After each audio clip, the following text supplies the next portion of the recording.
ಅಗ್ರ ರಾಷ್ಟ್ರೀಯ ವಾರ್ತೆಗೆ ಸ್ವಾಗತ. ನಾನು ಹರೀಶ್ ನಾಗರಾಜು. ಕರ್ನಾಟಕದಲ್ಲಿ ಸರ್ಕಾರ ಬಂದು 26 ದಿನ ಆಯಿತು.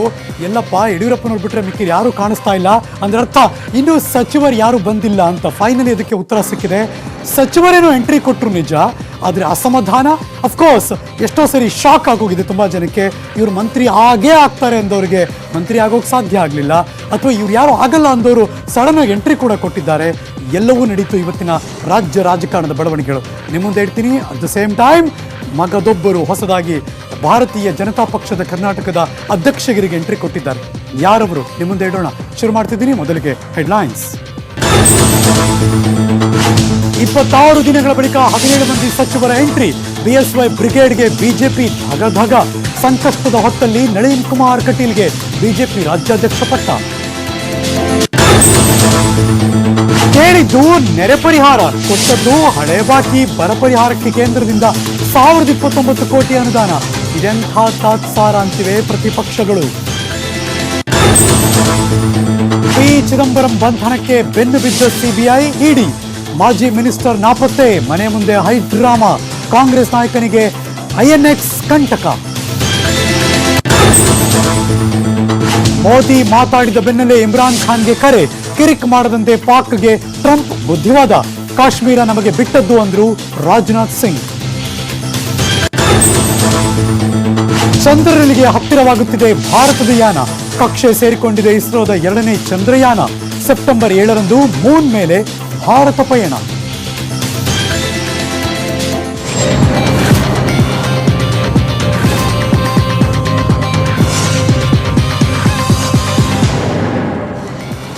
ಹೆಡ್ಲೈನ್ಸ್ ಅನ್ನು ನೋಡಿದ್ರೆ ಈಗ 1 by 1 ಸುದ್ದಿಗಳನ್ನ ನಿಮ್ಮ ಮುಂದೆ ಇಡ್ತಾ ಹೋಗ್ತೀವಿ. ಬಹಳ ಕುತೂಹಲ ಕೇಳಿಸಿತ್ತು. ಅಫ್ಕೋರ್ಸ್ ಕ್ಯಾಬಿನೆಟ್ ಬಗ್ಗೆ ನಾನು ಆಮೇಲೆ ಮಾತಾಡ್ತೀನಿ. ಆದರೆ ಈಗ ಬರ್ತಿರುವಂತಹ ಬ್ರೇಕಿಂಗ್ ನ್ಯೂಸ್. ರಾಜ್ಯಾಧ್ಯಕ್ಷ ಸ್ಥಾನಕ್ಕೆ ಭಾರತೀಯ ಜನತಾ ಪಕ್ಷದ ನೂತನ ಅಧ್ಯಕ್ಷರಾಗಿದ್ದಾರೆ ಸಂಸದ ನಳಿನ್ ಕುಮಾರ್ ಕಟೀಲ್. ಈಗ ಬರ್ತಾ ಇದೆ ಅಫಿಷಿಯಲ್ ಅನೌನ್ಸ್ಮೆಂಟ್. ಕಟೀಲ್ ಅವರ ನೇಮಕ ಇದೀಗ ಆಗಿದೆ. ದಕ್ಷಿಣ ಕನ್ನಡದ ಸಂಸದನಿಗೆ ರಾಜ್ಯಾಧ್ಯಕ್ಷನ ಪಟ್ಟ ಸಿಕ್ಕಿದೆ. ನಳಿನ್ ಕುಮಾರ್ ಕಟೀಲನ್ನ ನೇಮಿಸಿ ಆದೇಶವನ್ನು ಹೊರಡಿಸಿದ್ದಾರೆ ಬಿಜೆಪಿಯ ರಾಷ್ಟ್ರೀಯ ಅಧ್ಯಕ್ಷ ಅಮಿತ್ ಶಾ. ನಳಿನ್ ಕುಮಾರ್ ಕಟೀಲ್ ನಮ್ಗೆ ಗೊತ್ತಿರೋ ಹಾಗೆ ದಕ್ಷಿಣ ಕನ್ನಡ ಲೋಕಸಭಾ ಕ್ಷೇತ್ರದ ಹ್ಯಾಟ್ರಿಕ್ ಸಂಸದ. ಶಿಷ್ಯನಿಗೆ ಅಧ್ಯಕ್ಷ ಹುದ್ದೆ ಕೊಡಿಸಬೇಕು ಅಂತ ಸಂತೋಷ್ ಯಶಸ್ವಿಯಾಗಿದ್ದಾರೆ. ಫೈನಲಿ ಹೈಕಮಾಂಡ್ನಲ್ಲೇ ತಾನೇ ಪ್ರಬಲ ಅಂತ BL ಸಂತೋಷ್ ಸಾಬೀತು ಮಾಡಿದ್ದಾರೆ ಈ ಮೂಲಕ ಅಂತ ಅನಿಸ್ತಾ ಇದೆ. ಈ ಕ್ಷಣ ಬರ್ತಿರುವಂತಹ big political breaking news. Of course ಒಂದು ಕಡೆ BS ಯಡಿಯೂರಪ್ಪನವರು, ಇನ್ನೊಂದು ಕಡೆ BL ಸಂತೋಷ್ ತಮ್ಮ ಕಡೆಯವರಿಗೆ ಭಾರತೀಯ ಜನತಾ ಪಕ್ಷದ ರಾಜ್ಯಾಧ್ಯಕ್ಷರ ಹುದ್ದೆಯನ್ನು ಕೊಡಿಸಬೇಕು ಅಂತ ಸತತವಾಗಿ ಇನ್ಫ್ಲುಯೆನ್ಸ್ ಮಾಡ್ತಾ ಇದ್ರು. ಅರವಿಂದ ಲಿಂಬಾವಳಿ ಅಧ್ಯಕ್ಷ ಸ್ಥಾನ ಕೊಡಿಸೋದಕ್ಕೆ BS ಯಡಿಯೂರಪ್ಪನವರು ಒಂದು ಕಡೆ, ನಳಿನ್ ಕುಮಾರ್ ಕಟೀಲ್ ಅವರ ಪರವಾಗಿ ಬ್ಯಾಟಿಂಗ್ ಮಾಡೋಕ್ಕೆ BL ಸಂತೋಷ್ ಇನ್ನೊಂದು ಕಡೆ. ಸಚಿವ ಸ್ಥಾನ ಸಿಕ್ಕಿರಲಿಲ್ಲ ದಕ್ಷಿಣ ಕನ್ನಡದ ಸಂಸದರಿಗೆ. ಇದೀಗ ಅವರಿಗೆ ಈ ಮೂಲಕ ಒಂದಷ್ಟು ಸಮಾಧಾನ ಮಾಡುವಂತಹ ಪ್ರಯತ್ನ. ದಕ್ಷಿಣ ಕನ್ನಡ ಭಾಗದ ಹ್ಯಾಟ್ರಿಕ್ ಸಂಸದ ನಳಿನ್ ಕುಮಾರ್ ಕಟೀಲ್ ಈ ಕ್ಷಣದಿಂದ ಕರ್ನಾಟಕ ಭಾರತೀಯ ಜನತಾ ಪಕ್ಷದ ರಾಜ್ಯಾಧ್ಯಕ್ಷರಾಗಿ ನೂತನ ಜವಾಬ್ದಾರಿಯನ್ನು ಹೊತ್ತಿದ್ದಾರೆ. Big political breaking news. ಈ ಕ್ಷಣ ನೀವು ನೋಡ್ತಾ ಇದ್ದೀರಾ, ಎರಡೂ ದೃಶ್ಯಾವಳಿಗಳನ್ನು ತೋರಿಸ್ತಾ ಇದ್ದೀವಿ. ನೂತನ ಭಾರತೀಯ ಜನತಾ ಪಕ್ಷದ ಸಾರಥಿಯಾಗಿ ಅಂದರೆ ರಾಜ್ಯಾಧ್ಯಕ್ಷರಾಗಿ ದಕ್ಷಿಣ ಕನ್ನಡದ ಮಾನ್ಯ ಸಂಸದರು ನಳಿನ್ ಕುಮಾರ್ ಕಟೀಲ್ ಅವರಿಗೆ ಇದೀಗ ಆದೇಶವನ್ನು ಹೊರಡಿಸಿದ್ದಾರೆ. ಬಲಭಾಗದಲ್ಲಿ ಆದೇಶದ ಕಾಪಿ. ಅಫ್ಕೋರ್ಸ್ ಮೇಲ್ಗಡೆ Arun Singh national general secretary ಅವರ ಲೆಟರ್ ಹೆಡ್ನಲ್ಲಿ ಇಶ್ಯೂ ಆಗಿದೆ. ಅದರಲ್ಲಿ ಮೆನ್ಷನ್ ಮಾಡಿದ್ದಾರೆ, honourable Shri Amit Shah has appointed Shri Nalin Kumar Kateel MP as state president of Karnataka BJP.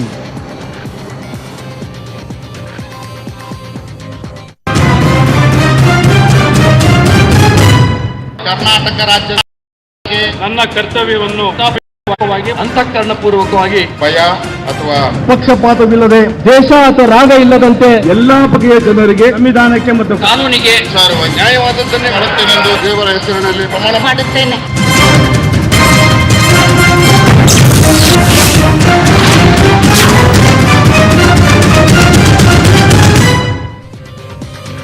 ಸರ್ಕಾರ ಬಂದಾಗಿಂದ BSY ಏಕಾಂಗಿ ಅಂತಿದ್ರು. ಈ ಕ್ಷಣದಿಂದ BSY ಬ್ರಿಗೇಡ್ ರೆಡಿಯಾಗಿದೆ. ಇವತ್ತು ಮುಹೂರ್ತ ಫಿಕ್ಸ್ ಆಗಿತ್ತು. ಬೆಳಗ್ಗೆ 10:30ಕ್ಕೆ ರಾಜ್ಯ ಸಚಿವ ಸಂಪುಟ ರಚನೆ ಆಗೋದು ಯಾವಾಗ, ಯಾರು ಸಚಿವರಾಗ್ತಾರೆ, ನಮ್ಮ ಜಿಲ್ಲೆಗೆ ಎಷ್ಟು ಸ್ಥಾನ ಸಿಗುತ್ತೆ, ಹತ್ತಿರ 1 ತಿಂಗಳಿಂದ ರಾಜ್ಯದ ಜನರು ಒಂದು ಪ್ರಶ್ನೆ ಕೇಳ್ತಾ ಇದ್ರು. ಕೊನೆಗೂ ಇವತ್ತು BSY ಸಂಪುಟ ವಿಸ್ತರಣೆ ಆಯಿತು, ಶುರುವಾಯಿತು. ಆದರೆ BSY ಸಂಪುಟ ಫುಲ್ ಸರ್ಪ್ರೈಸ್ ಆಗೋಗಿದೆ ತುಂಬ ಜನರಿಗೆ.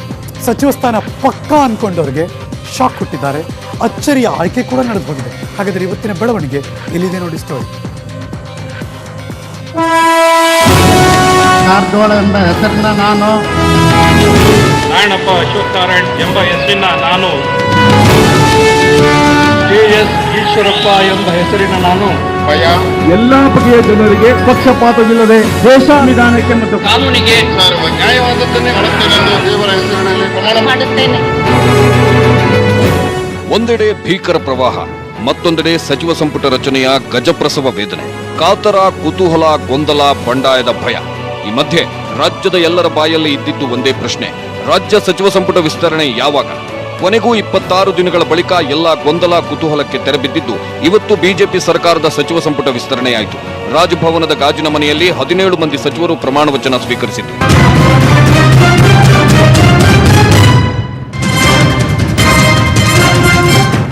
ಇವತ್ತು ಪ್ರಮಾಣ ವಚನ ಆಗುವ ತನಕ ಯಾರೆಲ್ಲ ಸಚಿವರಾಗ್ತಾರೆ ಅನ್ನೋ ಕುತೂಹಲ ಇದ್ದೇ ಇತ್ತು.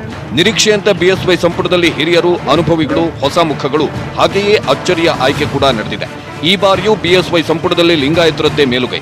ಜಾತಿವಾರು 7 ಮಂದಿ ಲಿಂಗಾಯತರು, SC/ST ಯಿಂದ 4, 3 ಒಕ್ಕಲಿಗರು, 2 OBC, ಓರ್ವ ಬ್ರಾಹ್ಮಣ ಸೇರಿದಂತೆ 17 ಮಂದಿ ಸ್ಥಾನ ಗಿಟ್ಟಿಸಿಕೊಂಡಿದ್ದಾರೆ. ಪಕ್ಷೇತರ ಶಾಸಕ H. ನಾಗೇಶ್ ಚಾನ್ಸ್ ಹೊಡೆದಿದ್ದಾರೆ. ಸಚಿವರಾದವರ ಕ್ಷೇತ್ರದಲ್ಲಿ ಬೆಂಬಲಿಗರ ಸಂಭ್ರಮ ಜೋರಿತ್ತು.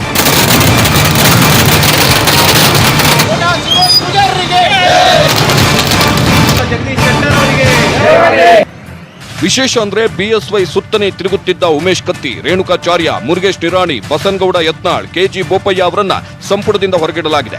ಅಚ್ಚರಿ ಅಂದ್ರೆ ಚುನಾವಣೆಯಲ್ಲಿ ಸೋತಿದ್ರು ಅಥಣಿಯ ಮಾಜಿ ಶಾಸಕ ಲಕ್ಷ್ಮಣ ಸವದಿ ಸಂಪುಟಕ್ಕೆ ಸೇರ್ಪಡೆಯಾಗಿರೋದು.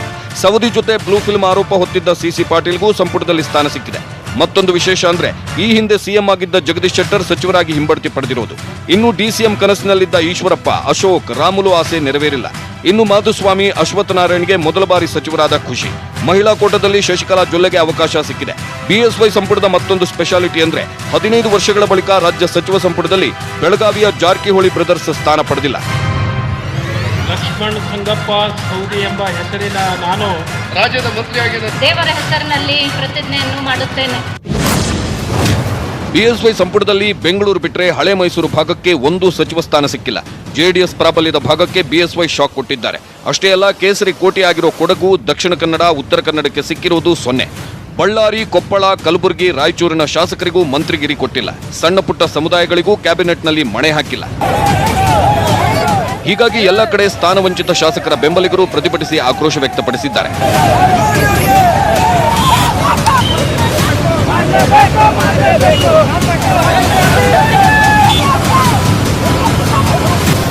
Bureau report, news 18 Kannada.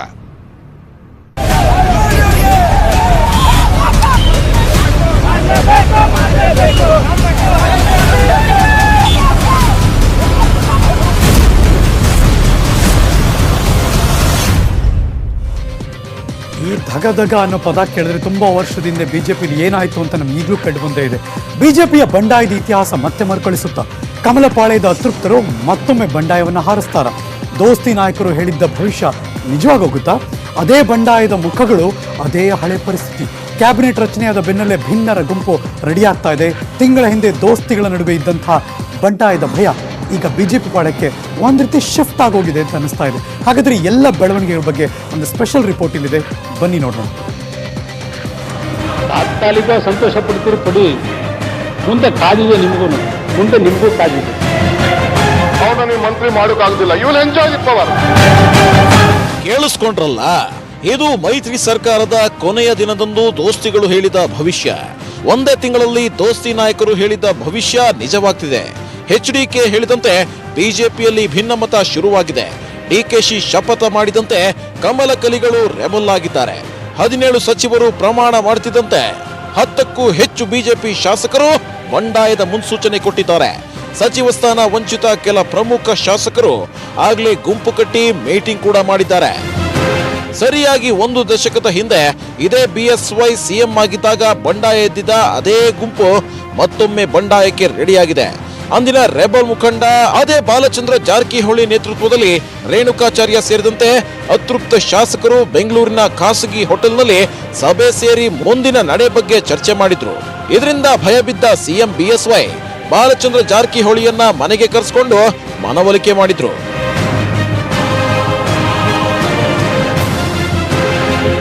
Belagavi ಜಿಲ್ಲೆಯಲ್ಲಿ 10 ಜನ ಬಿಜೆಪಿ ಶಾಸಕರಿದ್ದಾರೆ. ಸೊ ಅಂತ ಶಾಸಕ ಸಿಗದೆ ಯಾರು ಒಬ್ಬರು ಶಾಸಕರು ಸ್ವಾಭಾವಿಕ ಎಲ್ಲರಿಗೂ ಅಸಮಾಧಾನ ಆಗೇ ಇರ್ತದೆ. ಈಗ ಉಮೇಶ್ ಕತ್ತಿ ಅವ್ರು ಖಂಡಿತ ಮಾಡಬೇಕಾಯ್ತು, ಯಾಕಂದ್ರೆ ಅವ್ರ ಬ್ರದರ್ಗೆ ಲೋಕಸಭೆಯಲ್ಲಿ ಟಿಕೆಟ್ ತಪ್ಪೋಗಿತ್ತು. ಆಮ್ಯಾಗ ಅವ್ನು ಸಚಿವರನ್ನ ಮಾಡ್ತು ಅಂತ ಹೇಳಿದ್ರು, ಯಾಕಂದ್ರೆ ಅವ್ರು ಸೀನಿಯರ್ ಇದ್ರು ಮಾಡಬೇಕಾಯ್ತು, ಅವ್ರು ಕೊಟ್ಟಿಲ್ಲ ಅಂತ ನಮಗೂ ಅಸಮಾಧಾನ ಇತ್ತು.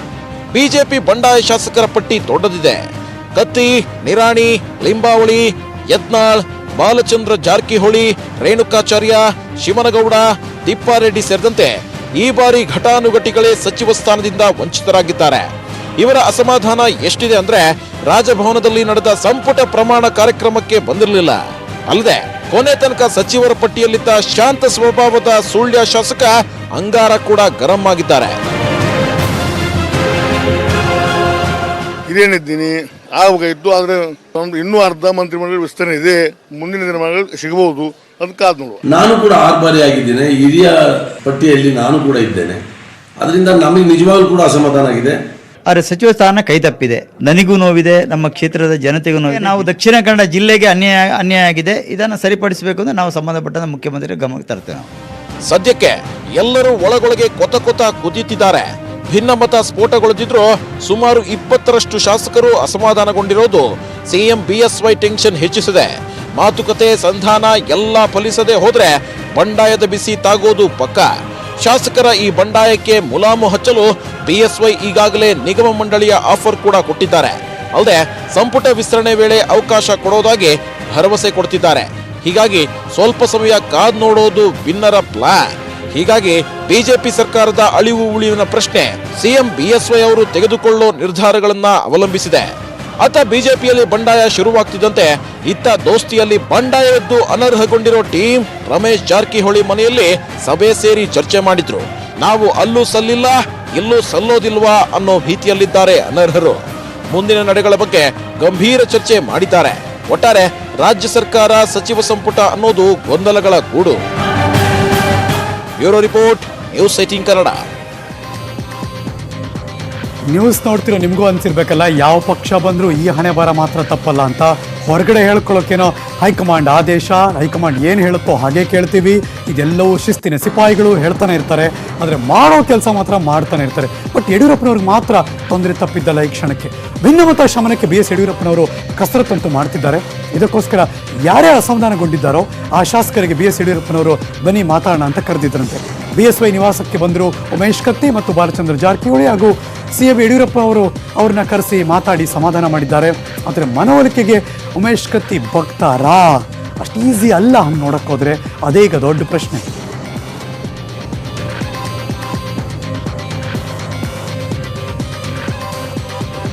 ಸಮ್ಮಿಶ್ರ ಸರ್ಕಾರ ಅಧಿಕಾರದಲ್ಲಿದ್ದಾಗ ಕುಮಾರಸ್ವಾಮಿ ಅವರ ಸರ್ಕಾರದಲ್ಲಿ HD ರೇವಣ್ಣ ಸೂಪರ್ CM ಆಗಿದ್ರು. ಅದೇ BSY ಸರ್ಕಾರದಲ್ಲಿ ಮಾಧುಸ್ವಾಮಿ ಸೂಪರ್ CM. ಹೀಗೊಂದು ಪ್ರಶ್ನೆ ಈಗ ಶುರುವಾಗಿದೆ. BSY CM ಆಗಿ ಮೊದಲ ಕ್ಯಾಬಿನೆಟ್ ನಡೆಸಿದ ಪತ್ರಿಕಾಗೋಷ್ಠಿ ನಡೆಸಬೇಕಾದ್ರೆ ಮಾಧುಸ್ವಾಮಿಯನ್ನು ಹತ್ತಿರದಲ್ಲಿ ಕೂರಿಸಿ ನೀನು ಎಲ್ಲೂ ಹೋಗಬಾರ್ದು, ನನ್ನ ಹತ್ತಿರದಲ್ಲಿ ಇರಬೇಕು ಅಂತ ಹೇಳಿದರು. ಅಷ್ಟೇ ಅಲ್ಲ, ಮಾಧುಸ್ವಾಮಿ ಕೂಡ ತಾನೇ CM ಅನ್ನು ಗುಂಗಿನಲ್ಲಿ ಇರೋ ಹಾಗೆ ಕಾಣಿಸ್ತಾ ಇದೆ. ಅದಕ್ಕೆ ಮಾಧುಸ್ವಾಮಿ ಇವತ್ತು ತಗೊಂಡಂತಹ ಪ್ರಮಾಣವೇ ಸಾಕ್ಷಿ. ಪದಗ್ರಹಣ ಮಾಡಬೇಕಾದ್ರೆ ನಾನು ಮಂತ್ರಿಯಾಗಿ ಅನ್ನೋ ಬದಲು ನೇರವಾಗಿ ಮುಖ್ಯಮಂತ್ರಿಯಾಗಿ ಅಂತ ಪ್ರಮಾಣ ಮಾಡಿದ ಮಾಧುಸ್ವಾಮಿಯವರು ತಕ್ಷಣ ಎಡವಟ್ಟನ್ನು ಅಲ್ಲೇ ಸರಿಪಡಿಸ್ಕೊಂಡ್ರು. ಅಲ್ಲಲ್ಲ, ಮಂತ್ರಿಯಾಗಿ ಅಂತ ಸರಿಪಡಿಸ್ಕೊಂಡು ಮುಂದಕ್ಕೆ ಹೋದರು.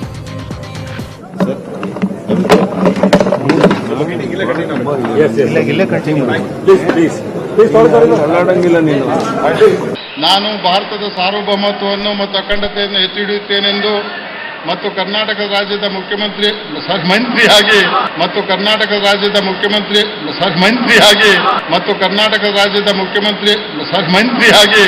ನನ್ನ ಕರ್ತವ್ಯಗಳನ್ನು ಶ್ರದ್ಧಾಪೂರ್ವಕವಾಗಿ ನಿರ್ವಹಿಸುತ್ತೇನೆಂದು ಸೋಷಿಯಲ್ ಮೀಡಿಯಾದಲ್ಲಿ ಈ ಬಗ್ಗೆ ದೊಡ್ಡ ಮಟ್ಟದಲ್ಲಿ ಒಂದೆಷ್ಟು ದಿನಗಳ ಮುಂಚೆ ಕೂಡ ಒಂದು ದೊಡ್ಡ ಟ್ಯಾಗ್ ಮಾಡಿ ಎಲ್ಲರಿಗೂ ಕೂಡ ವೈರಲ್ ಮಾಡ್ತಾ ಇದ್ರು. ಎಲ್ಲೋ ಆ ಗುಂಗಿನಲ್ಲಿದ್ದರು ಮಾಧುಸ್ವಾಮಿ ಅವರದ್ದು ಅನ್ಸುತ್ತೆ. ಬಟ್ ಸ್ಟಿಲ್ ಆ ಕ್ಷಣದಲ್ಲಿ ಕರೆಕ್ಷನ್ ಮಾಡ್ಕೊಂಡಿದ್ದಾರೆ. ಸಚಿವರ ಪ್ರಮಾಣ ವಚನ ಸಮಾರಂಭ ಲಂಬಾಣಿ ಡ್ರೆಸ್ ಧರಿಸಿ ಪ್ರಭು ಚೌಹಾಣ್ ಮಿಂಚಿದ್ರು. ಅಷ್ಟೇ ಅಲ್ಲ, ಮರಾಠಿ ಭಾಷೆಯಲ್ಲಿ ಬರೆದು ಕನ್ನಡದಲ್ಲೇ ಪ್ರಮಾಣ ವಚನವನ್ನು ಸ್ವೀಕರಿಸಿದರು. ಎಂಬ ಹೆಸರಿನವಾದ ನಾನು ಕರ್ನಾಟಕದ ರಾಜ್ಯದ ಮಂತ್ರಿಯಾಗಿ ನನ್ನ ಪರ್ಯಾಲೋಚನೆಗೆ ಬರುವ ಅಥವಾ ನನಗೆ ತಿಳಿದು ಬರುವ ವಿಷಯವನ್ನು ರಾಜ್ಯದ ಮಂತ್ರಿಯಾಗಿ ನನ್ನ ಕರ್ತವ್ಯಗಳ ಯುಕ್ತ ನಿರ್ವಹಣೆಗೆ ಅಗತ್ಯ ಇರುವ ಸಂದರ್ಭದಲ್ಲಿ ಅಥವಾ ಯಾರೇ ವ್ಯಕ್ತಿಗೆ ಕೋರ್ಸ್ ಯಾರೋ ಹೇಳ್ತಿದ್ರು ಅವ್ರಿಗೆ ಕನ್ನಡದಲ್ಲಿ ಓದೋಕ್ಕಾಗಲ್ಲ ಮತ್ತು ಬರೆಯೋಕೆ ಕಷ್ಟ ಆಗುತ್ತೆ, ಅದರಲ್ಲಿ ಮರಾಠಿಲಿ ಬರ್ಕೊಂಡವ್ರು ಓದಿದ್ರು ಅಂತ. ಅಫ್ಕೋರ್ಸ್ ನಮ್ಮ ನೆಲದಲ್ಲಿ ಇದ್ದ ಮೇಲೆ ಇಷ್ಟು ವರ್ಷ ಕನ್ನಡ ಕಲಿದ್ದೇವೆ, ಈಗಲಾದರೂ ಕಲಿಸ್ಬೇಕು ಅವ್ರಿಗೆ. BSY ಸಂಪುಟದಲ್ಲಿ ಸಚಿವರಾಗಿರುವಂತಹ ಹಿರಿಯ ನಾಯಕರು ನ್ಯೂಸ್ 18 ಕನ್ನಡದ ಜೊತೆ ಮಾತಾಡಿದ್ದಾರೆ. ಯಾರೇನು ಹೇಳಿದ್ರು ಇಲ್ಲಿದೆ ನೋಡಿ. ಮತ್ತು ಮಾನ್ಯ ಮುಖ್ಯಮಂತ್ರಿಗಳು ಕನ್ಸಲ್ಟೇಷನ್ ಮಾಡಿ ಒಂದು ಪಟ್ಟಿ ಬಿಡುಗಡೆ ಆಗಿದೆ. ಅದ್ರ ಬಗ್ಗೆ ನಾನು ಮತ್ತೆ ಹೆಚ್ಚಿನ ರೀತಿ ಚರ್ಚೆ ಮಾಡಲಿಕ್ಕೆ ಹೋಗೋದು. ನಾನು ಯಾವುದೇ ಪೋರ್ಟ್ಫೋಲಿಯೋ ಸ್ವಾಭಾವಿಕ ಆಸೆ ಪಟ್ಟವನಲ್ಲ. ಎಲ್ಲ ಇಲಾಖೆಯೂ ಕೂಡ ಒಳ್ಳೆ ಇಲಾಖೆನೇ, ಅದು ಬೇಕು ಇದು ಬೇಕು ಅಂತ ಅಪೇಕ್ಷೆ ಪಡೋದಲ್ಲ. ಪಾರ್ಟಿ ನನ್ನನ್ನು ಉಪಮುಖ್ಯಮಂತ್ರಿ ಮಾಡ್ತು, ಹೋಮ್ ಮಿನಿಸ್ಟರ್ ಮಾಡಿದ್ರು, ಭಾಳಷ್ಟು ಅವಕಾಶ ಕೊಟ್ಟಿದ್ದಾರೆ. ಈಗೂ ಪಾರ್ಟಿ ತೀರ್ಮಾನ ಮಾಡ್ತಾರೆ, ಅವಕಾಶ ಜವಾಬ್ದಾರಿಯನ್ನು ಕೊಡ್ತಾರೆ. ಕೊಟ್ಟಂಥ ಜವಾಬ್ದಾರಿಯನ್ನು ನಾನು ನಿರ್ವಹಿಸ್ತೇನೆ. ಸರ್, ಭಾಳಷ್ಟು ಸಂತೋಷ ಇದೆ. ಯಾಕಂದರೆ ಭಾಳಷ್ಟು ಸವಾಲನ್ನು ಕೂಡ ನಾವು ಎದುರಿಸಬೇಕಾಗಿದೆ. ಸನ್ಮಾನ್ಯ ಮುಖ್ಯಮಂತ್ರಿಗಳು, ನಾವು ಮಂತ್ರಿಗಳು ಎಲ್ಲರೂ ಸೇರಿಕೊಂಡು ಒಟ್ಟಾರೆ ಸರ್ಕಾರದ ಪರವಾಗಿ ನಾವೆಲ್ಲರೂ ಕೂಡ ಕೆಲಸ ಮಾಡಬೇಕಾಗಿದೆ. BS ಯಡಿಯೂರಪ್ಪನವರ ಸಂಪುಟ ವಿಸ್ತರಣೆಗೆ ಎಂದಿನ ಹಾಗೆ ಆಸ್ ಎಕ್ಸ್ಪೆಕ್ಟೆಡ್ ಕಾಂಗ್ರೆಸ್ JDS ವ್ಯಂಗ್ಯದ ಮಾತುಗಳನ್ನಾಡಿದ್ದಾರೆ. ಸಂಪುಟ ವಿಸ್ತರಣೆ ಬಗ್ಗೆ ಯಡಿಯೂರಪ್ಪನವರನ್ನೇ ಕೇಳಿ ಅಂತ ಸಿದ್ದರಾಮಯ್ಯನವರು ಹೇಳಿದ್ರೆ ಇದು ರಚನೆ ಮಾಡೋಕ್ಕೆ 25 ದಿನ ಬೇಕಾಯ್ತಾ ಅಂತ ಪರಮೇಶ್ವರ್ ಕುಟುಕಿದ್ದಾರೆ.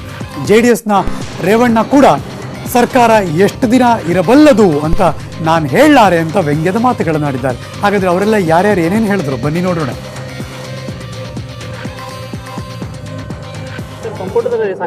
ನಂಗೆ ಗೊತ್ತಿಲ್ಲ ಅವೆಲ್ಲ, ಅವ್ರು ಕೇಳಿ, ಯಡಿಯೂರಪ್ಪ ಬಂದ ಕೇಳಿ. ಸಂಪುಟದಲ್ಲಿ ಸಾಕಷ್ಟು ನಂಗೆ ಗೊತ್ತಿಲ್ಲ ಅವೆಲ್ಲ, ಅವ್ರು ಕೇಳಿ, ಯಡಿಯೂರಪ್ಪ ಬಂದ ಕೇಳಿ. 25 ದಿವಸ ಬೇಕಾಗಿತ್ತ ಅವ್ರಿಗೆ ಒಂದು ಸಚಿವ ಸಂಪುಟ ಮಾಡ್ಕೊಳ್ಳೋದಕ್ಕೆ. ಈಗ ಅವರು ಸಚಿವರನ್ನ ಮಾಡ್ಕೊಂಡಿರೋದು ನೋಡಿದ್ರೇನೆ ಗೊತ್ತಾಗ್ತದೆ ಅವರಿಗೆ ಯಾವ ರೀತಿ ಇಡೀ ರಾಜ್ಯದ ಹಿತಾಸಕ್ತಿ ಇದೆ ಅನ್ನೋದನ್ನ ತೋರಿಸುತ್ತೆ. ಸರ್, ಜೋಯಿಸ್ ಎಲ್ಲ ಅವ್ರತ ಇರೋದು ನಮ್ತ ಇಲ್ಲ ಸರ್, ಖಾಲಿ ಆಗ್ಯವ್ರೀಗ. ಅವ್ರಿಗೆ ಈಗ 3 ತೈಡರೆಲ್ಲ ಅವ್ರ ಕಡೆ ಕಳಿಸಿದೀವಿ. ಈಗ ಕುಮಾರಣ್ಣ ಸರ್ಕಾರ ತೆಗಿಯೋಕೆ ಎಲ್ಲ 3 ತೈಡ್ ಕೊಟ್ಟರೆ ನಾವು ಅವರು ಸರ್, ಅದಕ್ಕೆ ಅವ್ರ ಹತ್ರ ಎಲ್ಲ ಈ ಜನ ಅವ್ರ ಕಡೆ ಕಳಿಸಿದೀವಿ ನಾವು. ಅಲ್ಲ, ಪ್ರತಿಪಕ್ಷ ವಿರೋಧ ಪಕ್ಷ ಅಂದೇಳಿ ಮಾತಾಡೇ ಆಡ್ತಾರೆ. 25 ದಿನ ಬೇಕಾಯ್ತಾ? 25 ದಿನದ ಒಳಗೆ ಮಾಡಿಬಿಟ್ಟಿದ್ರೆ ಕರ್ನಾಟಕದಲ್ಲಿ ಇಷ್ಟೆಲ್ಲ ನೆರೆ ಬರ್ತಾ ಇದೆ, ಪ್ರವಾಹ ಕೊಚ್ಚೋಗ್ತಾ ಇದೆ, ಇವ್ರಿಗೆ ಸಚಿವ ಸಂಪುಟ ಇಂಪಾರ್ಟೆಂಟ್ ಆಗಿತ್ತಾ ಅಂತ ಕೂಡ ಪ್ರಶ್ನೆ ಮಾಡೋರು ಇದ್ರು ಅನ್ಸುತ್ತೆ ಹಾಗಬೇಕಾದ್ರೆ. ಬಟ್ ಇವೆಲ್ಲವೂ ನಡೀತಿರುತ್ತೆ. ಬಟ್ ಆದರೆ ಈಗ ಆದಮೇಲೆ ನೆಕ್ಸ್ಟ್ ಹೇಗೆ ಪ್ಲಾನ್ ಆಫ್ ಆಕ್ಷನ್ ಅನ್ನೋದೇ ದೊಡ್ಡ ಮಟ್ಟದಲ್ಲಿರುವಂಥ ದೊಡ್ಡ ಟಾಸ್ಕ್. ಕೇಳಿದ್ದು ನೆರೆ ಪರಿಹಾರ ಕೊಡಿ ಅಂತ, ಆದರೆ ಕೊಟ್ಟದ್ದು ಮಾತ್ರ ಹಳೆಯ ಬಾಕಿ, ಅಂದರೆ 1 ವರ್ಷದ ಹಿಂದೊಂದು. ಅದರಲ್ಲೂ ಪೂರ್ತಿ ನಷ್ಟ ಇನ್ನೂ ಕೊಟ್ಟಿಲ್ಲ. ಕೇಂದ್ರ ಸರ್ಕಾರ ರಾಜ್ಯದ ಬರ ಪರಿಹಾರವನ್ನು ಕೊಟ್ಟಿದೆ, ಆದರೆ ಕೇಳಿದ್ದ ಪ್ಯಾಕೇಜ್ನಲ್ಲಿ ಅರ್ಧ ಹಣನೂ ಕೂಡ ಬಂದಿಲ್ಲ. ಈ ಬಗ್ಗೆ ಸರ್ಕಾರ ಸೈಲೆಂಟ್ ಆಗಿದ್ರೆ ಪ್ರತಿಪಕ್ಷಗಳು ಮಾತ್ರ ಕೇಂದ್ರದ ವಿರುದ್ಧ ವೈಲೆಂಟ್ ಆಗಿದ್ದಾರೆ.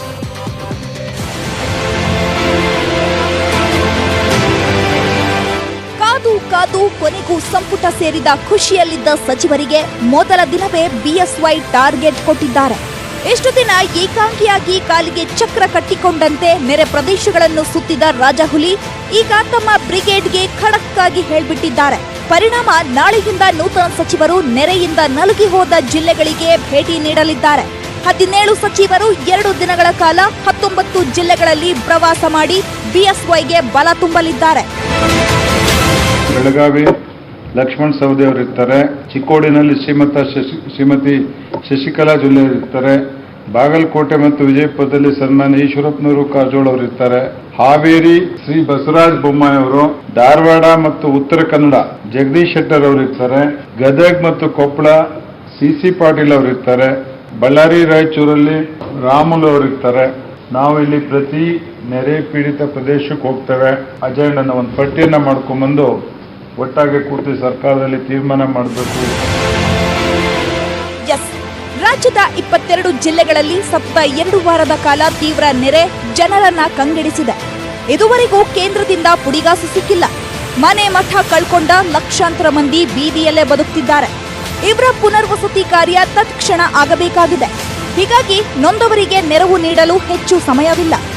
ಹಾಗಾಗಿ ಖಾತೆ ಹಂಚಿಕೆ, ಜಿಲ್ಲಾ ಉಸ್ತುವಾರಿ ಹೊಣೆಸುವ ಮುನ್ನವೇ ಸಚಿವರು ನೆರೆ ಸಂತ್ರಸ್ತರ ನೋವು ಕೇಳಲು ಪ್ರವಾಹ ಪೀಡಿತ ಕ್ಷೇತ್ರಗಳಿಗೆ ಹೋಗ್ತಿದ್ದಾರೆ. ವಿಪರ್ಯಾಸ ಅಂದ್ರೆ ಸಿಎಂ ಬಿಎಸ್ ಯಡಿಯೂರಪ್ಪ 2 ಬಾರಿ ಹೋಗಿ ನೆರೆ ಪರಿಹಾರ ಕೇಳಿದ್ರು. 40,000 ಕೋಟಿಯಷ್ಟು ನಷ್ಟವಾಗಿದ್ದು ತಕ್ಷಣ ಸ್ವಲ್ಪನಾದ್ರೂ ಹಣ ಕೊಡಿ ಅಂದಿದ್ರು. ಆದ್ರೆ ಕೇಂದ್ರದತ್ತ ನಿರೀಕ್ಷೆಯ ಕಂಗಳಿಂದ ನೋಡ್ತಿದ್ದ ಕರುನಾಡಿಗರ ದೃಷ್ಟಿ ಮಂದವಾಗ್ತಿದೆಯೇ ಹೊರತು ಸ್ವಲ್ಪವೂ ಪರಿಹಾರ ಸಿಕ್ಕಿಲ್ಲ. ಈ ಮಧ್ಯೆ ಕೇಂದ್ರ ರಾಜ್ಯಕ್ಕೆ ಮತ್ತೊಂದು ಶಾಕ್ ಕೊಟ್ಟಿದೆ. ಅದುವೇ ಬರ ಪರಿಹಾರದ ಮೊತ್ತದ ಬಿಡುಗಡೆಯಲ್ಲೂ ತಾರತಮ್ಯ.